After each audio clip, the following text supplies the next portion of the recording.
வணக்க நண்பர்களே, இந்த வீடியோல எதை பத்தி பார்க்க போறோம் அப்படின்னு சொல்லி பார்த்தீங்கன்னா, ஜெயம் ரவி நடிச்சு ஜனவரி 14 கா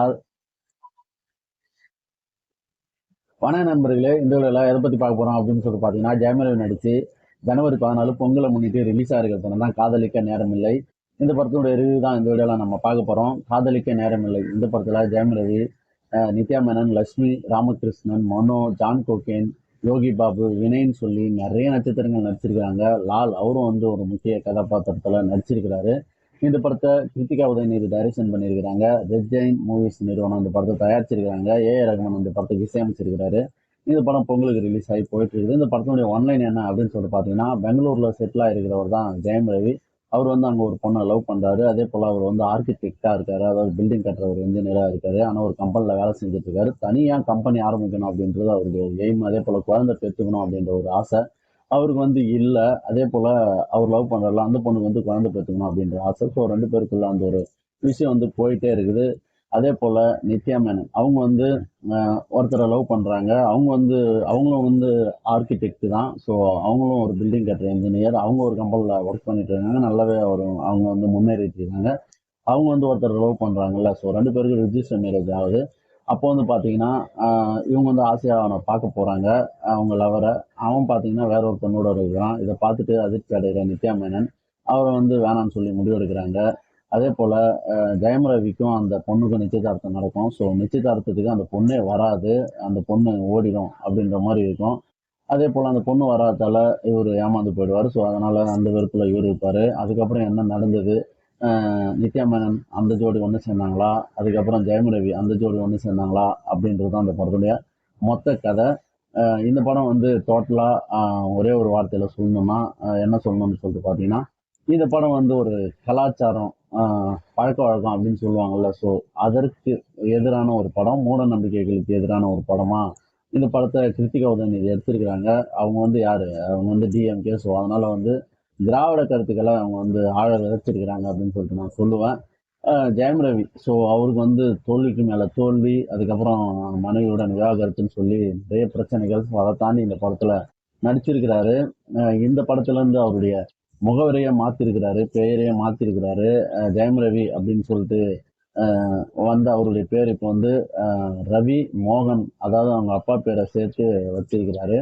ஸோ இந்த படம் அவருக்கு வெற்றி படமா அமையுமா அப்படின்றத மக்கள் தான் முடிவு பண்ணணும். அதே போல நான் பார்த்ததுக்கு வரைக்கும் இந்த படம் எனக்கு என்ன தோணுச்சு அப்படின்றத நான் ஷேர் பண்ணிடுறேன். ஜெயம் ரவி அவர்களுக்கு ரொம்ப முக்கியமான ஒரு படம். அதனால அவர் வந்து மிக சிறப்பா நடிச்சிருக்கிறாரு. அதுல எந்த ஒரு மாற்று கருத்தும் இல்லை. இதுக்கு முன்னாடி படங்கள்லாம் கொஞ்சம் அவரை பார்க்கும்போது கொஞ்சம் ஏஜ் ஆன மாதிரி தோணும். இதுல வந்து கொஞ்சம் நிறைய அது வந்து தோணல. அதே போல நடிப்பும் வந்து ஒரு பழைய நடிப்புல நம்ம ஜெயம் ரவியை பார்க்கலாம். ஸோ அந்த அளவுக்கு வந்து அவர் சிறப்பா நடிச்சிருந்தாரு. நித்யா மேனன் ஸோ சொல்லவே வேணாம். அவங்க மிகச்சிறந்த நடிகை. திருச்சிற்றம்பலம் அந்த படத்துல நம்ம பார்த்தோம். ஸோ இதுலயும் ரிசம்பிள்ஸ் அதில் வர ரிசம்பிள் சீன்ஸ்லாம் கொஞ்சம் கொஞ்சம் இருக்கு. இருந்தாலும் இது வந்து முற்றிலும் அந்த படத்துல இருந்து மாறுபட்ட ஒரு கதாபாத்திரம். ஸோ அதை வந்து மிகச்சிறந்த முறையில் நடிச்சிருக்கிறாங்க. ஸோ இவங்க இல்லைன்னா வேற யாரும் இந்த கதையை வந்து இந்த அளவுக்கு நடிச்சிருப்பாங்களா அப்படின்றது எனக்கு டவுட்டு. ஸோ அந்த அளவுக்கு வந்து ஒரு மாடர்னான ஒரு கதாபாத்திரம் இது. ஸோ அதை வந்து எடுத்து அச்சு பிசுறாம வந்து சூப்பரா நடிச்சுட்டு போயிருக்கிறாங்க. ஸோ கடைசி வரைக்கும் அவங்களுடைய கேரக்டர் வந்து ரொம்ப இன்ட்ரெஸ்டிங்கா இருந்தது. இந்த படத்துல இவங்க 2 பேர் தான் தூண். இவங்க சுத்தி தான் அந்த கதை வந்து போயிட்டு இருக்குது. 3 இடத்துல எல்லாருமே வந்து மிகச்சிறந்த பங்களிப்பு கொடுத்துருக்காங்க. ஜெயம் ரவிக்கு அப்பா வர லால் அவரும் வந்து நல்லா நடிச்சிருந்தாரு. அதே போல யோகி பாபு இந்த படத்துல தான் ரொம்ப மாடர்னான ஒரு ஃப்ரெண்டா நடிச்சிருக்கிறாரு. ஸோ அவர் வந்து ஒரு ரிச்சான ஒரு ஆளு.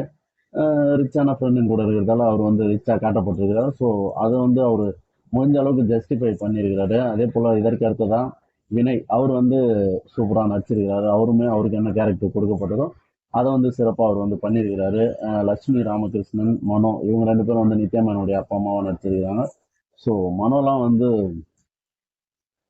ஏற்கனவே வந்து கமலஹாசனுடைய சிங்காரவேலன் படத்துல நடிச்சிருப்பாரு காமெடி ரோல்ல. ஸோ இதுலயும் வந்து ஒரு காமெடி கலந்த ரோல் தான். இருந்தாலுமே வந்து ரொம்ப சீரியஸான அப்பாவும் முடிஞ்ச அளவுக்கு வந்து ஸ்கிரீனை பார்க்காமலே கீழே குனிஞ்சிட்டு அவருடைய கேரக்டர்லாம் இருக்கும். ஸோ அதை வந்து மிகச்சிறந்த முறையில் அவர் நடிச்சிருக்கிறாரு. லட்சுமி ராமகிருஷ்ணன் ரொம்ப வித்தியாசமான ஒரு அம்மாவை வந்து இந்த படத்துல நடிச்சிருக்கிறாங்க. இந்த படத்துடைய பேக்ரவுண்ட் ஸ்கோர், அதுக்கப்புறம் மியூசிக் ரகுமான் அவர்கள். ஸோ அவருடைய பாடல்கள் ஒரு சில பாடல்கள் ரொம்பவே நல்லா இருக்கு. அப்புறம் இது இது என இருக்குதுடி அந்த பாடல் வந்து வேற மாதிரி இருக்கு. லவ் பிரேக்கப் அப்படின்னு சொல்லிட்டு ஒரு பாடல் வருது. ஸோ அதுவுமே வந்து கொஞ்சம் நல்லா இருந்தது. ஆனா ஏன்னா ஈன்னு இருக்குதடி அந்த பாடல் வந்து வேற மாதிரி இருந்தது. அதுல எந்த ஒரு மாற்று கருத்தும் இல்ல. ரகுமான் அவர்கள் இந்த காலத்துக்கு ஒரு வேற லெவலான ஒரு விஷயம் வந்து கொடுத்திருந்தாரு. அதே போல பேக்ரவுண்ட் ஸ்கோர்லயும் வந்து வேற லெவலா கலக்கியிருந்தாரு. இந்த படம் வந்து ஒரு மாடர்னான ஒரு படம். ஸோ ஒரு இங்கிலீஷ் படம் மாதிரி ஒரு ஸ்டைலு. ஸோ ரொம்ப மாடர்னா ரிச்சா இருக்கிறவங்கள ஸோ அவங்களுடைய ஸ்டோரி. ஸோ அதனால வந்து அதுக்கேற்ற மியூசிக் வந்து ஏஆர் ரகுமான் வந்து கலக்கிட்டாரு. அதுல எந்த மாற்று கருத்தும் இல்லை. அதே போல இந்த படத்தினுடைய ஒளிப்பதிவு இது எல்லாமே வந்து ரொம்பவே நல்லா இருந்தது. ரொம்ப ஃப்ரெஷ்ஷா ரொம்ப வந்து குவாலிட்டியா இருந்தது. அதுல எந்த ஒரு மாற்று கருத்து இல்லை. எடிட்டிங் கூட பரவாயில்ல, ரொம்பவே நல்லா இருந்தது. இந்த படத்துல எல்லாமே நல்லா தான் இருந்தது. ஆனா கிருத்திகா உதயநிதி அவங்க வந்து நல்லாவே டைரக்ஷன் பண்ணியிருக்கிறாங்க.